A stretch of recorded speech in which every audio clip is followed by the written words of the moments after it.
Hello, hi, good morning. Welcome. ABD त्रिभुज AD मध्यमा हेले प्रमाण कर AB plus AC greater than 2AD.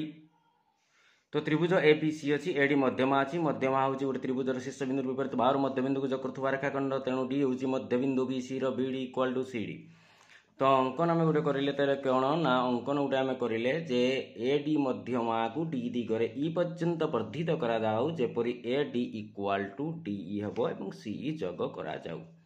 तो प्रमाण करवा आम पिला ABD त्रिभुज एवं CED त्रिभुज दुईटा मध्य देखा कौन होउची.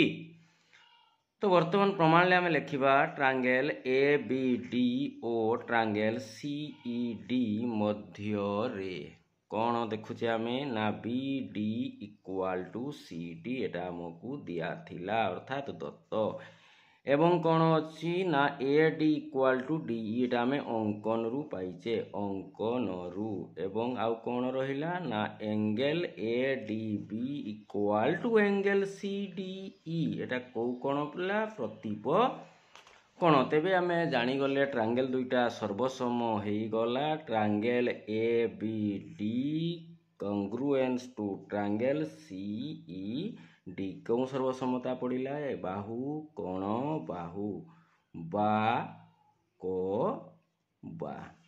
तो ये एम्प्लाय देर आम कहीपर अनुरूप बाहु समान तेणु आर AB बाहु सहित आम कहीपर आर CE बाहु समान तेणु AB इक्वल टू लिखिले आम CE. वर्तमान जीवा ACE ट्रांगेल देखिवा ACE